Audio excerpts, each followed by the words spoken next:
Yeah, everybody's aware it's been a very wet spring. We had the big melting of snow that flowed through down that. Now the rain's continuing.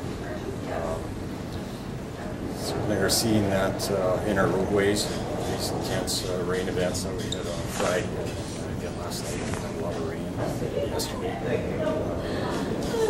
So you'll certainly see those flooding situations occur in the streets. Intense rain like that kind of exceeds the capacity of the drain system there to take away, but it will catch up and drain away shortly once the rain lets up a little bit. City crews are out there focusing on keeping those catch basins and grates clean during the event and after the event. As material tends to want to restrict that.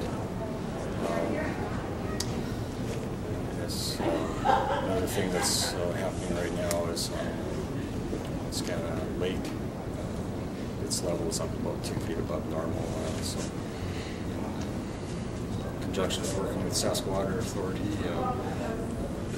logs being removed again at the structure to get some more flow going down the creek. Water moving through town. There's been a lot of rain in East Regina as well. So that's something to be aware of in terms of water levels are going to increase from the lake and the creek. Just the speed of the water traveling the lake and the hazards around the creek to be cautious about jumping back from and so forth. In terms of some of these streets, you talked about them getting flooded in intersections. Obviously, there's some bad ones that kind of happens time and time again. I mean, is there just problems with some of the drainage isn't up to capacity, or is it things that you can do about that, or is it just we've had so much water it's overwhelmed? A particular location that's been problematic for a few years is Ring Road in Victoria Avenue, underneath the Ring Road. That area right now today drains directly to the lake, and an intense rain storm. It's only got a certain capacity for it to drain by gravity to the lake. And even today with the lake level being up a couple of feet, that kind of makes it a little more difficult again. Remember the ground conditions around Regina are very saturated, so any rainfall runoff pretty much goes right. It wants to run off to the creek, or it'll just sit there until it drain away. We were in one particular area that had 2-3 feet of water on the road. A city crew pulled up and told the resident there's just nothing they can do right now. What's the reason behind, like, why isn't water going where it should, and why can't crews do anything to help it at this point? We get a really significant rain, so like Friday where we had 3 inches of rain or so in a short period of time. Underground pipeline system has a limited capacity to carry that flow away, and it's going to end up on the street until the flow can drain by gravity the way it can drain it. We certainly want people, if they notice a hazard, safety hazard or property hazard, any situation like that, they seem to call our 777,000 number service channel and make sure the city's aware of it. It's not barricaded off, or if there's something else we can do. On Friday, the underground system was just flowing up. That's probably why that response was that we really can't do much other than if there's a grate plugged with debris and it's not draining through the grate, we can't deal with that. But other than that, we just have to wait until Mother Nature subsides a little bit and the water can just naturally drain away at the grate. The pipes can carry it. Is Regina's storm sewer system not really designed for rains of this magnitude? I think our systems are a lot like other cities in terms of their capacity for the underground piping network. In more recent development, there's been a bigger focus on detention ponds in different areas and surface drainage related to more major systems, so that it can just run over the surface into bigger ponded areas. And that's progressive things that we're working at to incorporate into earlier development parts of the city, certainly when people are driving and they come upon water in the streets, unless you're really comfortable that it's not very deep, and it's a lower part of the roadway, just as good to find a different route to not drive in it, get you installed while you're going to be coming up. The underpasses, as a rule, have been pretty good. this year. We're focusing on keeping the grades clean, and we've got pumping systems in Albert or Broad Street, Winnipeg, to keep those pumped down. So actually pretty good this year overall as far as not having from underpasses. Do you have any estimate of how quickly some of the pipes can catch up and maybe start taking water away? Once the rain lets up, usually within an hour or two, pretty much not see a lot of flying in place. It doesn't take that long, really. It's a storm system, lower grade level, so you won't see it on surface anymore. Will the city be going around to, I mean, you must be getting flooded with calls to the bad areas. After any rain event, do you guys go back and analyze how you can fix a problematic area, like say like Regina and Movement? Certainly we condense what we saw during the event, what other rain fell in the city, what contributed to the rain, particulars of our infrastructure that contributed to it in terms of grades, potential piping restriction, things like that. Yes, a lot of these things. And to extend the provincial disaster relief program or get coverage that way. At this point in time, it'll have to be advised at a later point in time whether that extension has been approved, but there'll be an application there once hopefully that is in place. Homeowners can have access for homeowners to get applications to address their handicaps needed that way. Is PDOT the only way to get anything like to get coverage for things like seepage? I'm not sure. Sorry. In terms of, do you know if the city's getting lots of calls from people with flooding and things like that since the last rain? On Friday, with that significant rain event, we ended up with the domestic sewer system was fairly quite surcharged with water as well, and that will happen in an intense rainstorm. Storm sewer system, domestic sanitary sewer system.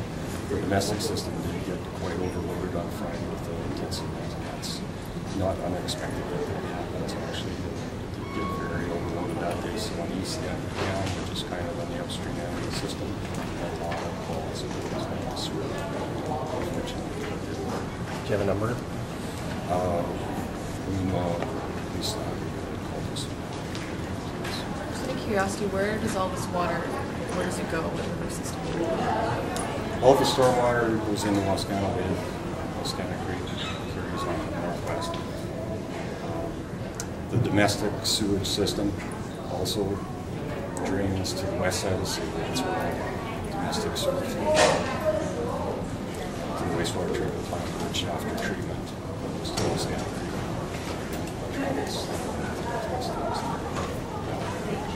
Typically, an older neighborhood like Matthew Metallic Stadium, which seems to flood half the block up to the lawns of homeowners there. In places like that, obviously it's hard to get up there and increase capacity of drainage lines. I think that is that something the city can look at or is looking at how to alleviate a situation that pops up a couple times a year? Yeah. We have a drainage master plan, and there's a lot of work identified on there that is progressively working at to make these improvements in different parts of the city. It's progressive work, and we've seen the potential in it's a gravel school or other areas that will capture that storm water and alleviate drainage issues and flooding in the neighborhood. Retain it there. In terms of Well, I guess work will continue there. I can see that it's progressive. We're trying to work it here. Right now, there's a project underway near the Victoria Avenue underpass at Ring Road. It's affected the traffic a bit. We're aware of that one, and that will help the neighborhood in that vicinity. So that's an example of a potential storm measure that's underway to flooding in the area. Is it frustrating though that efforts to increase capacity like that? I mean, the rain has kind of slowed down that project too, I guess, eh? It has, yeah, that will cause delays. I think it just has to be recognized it's been a pretty wet year, followed by a wet 2010 year. So any rainfall, all the rain that's east of Regina or in town, just so in any place, it's just coming down along the creek through down the creek through town. So it affects us in town as well. Is there going to be any kind of sandbagging along the creek, you know, that the water levels are rising dramatically? The water levels will rise in the creek again. The city is currently closing off some of our drainage lines to prevent the back of storm water from the creek into some of our wide neighborhoods. And when we do that, we set up pumps that will pump the water from those neighborhoods, the banking system into the creek. We don't anticipate any levels that are required of sandbagging. We do anticipate the flow rate maybe 50% what it was at the peak of the spring melt. So it is, well, it's been significant for several weeks now. But it's, so it's not the point of sandbags, but for neighborhoods along the creek between Albert Street and Luvan, you'll be surprised to see city crews out there with operating pumps around the clock, pumping water from the neighborhood. So that's a high focus, and that's something we kind of forced into with the way the weather's going. Say property owners maybe need to rethink how they manage their own drainage systems, or if there is need for upgrade to their own property to help minimize damage. Yeah, there's lots. I suggest there's lots of things a homeowner can kind of focus on to best protect themselves. There's just the surface drainage off your roof, and making sure your downspout is 6 to 8 feet away from your house. Make sure the soil, hopefully it's fairly impervious next to your house. It's sloped away from your house, so it's got a decent grade so the water can drain away. If you have a neighborhood catch basin that's plugged up with some leaves, please, if it's safe to do so, just rake them off every once in a while. It's appreciated because to get to all of them, it's just impractical.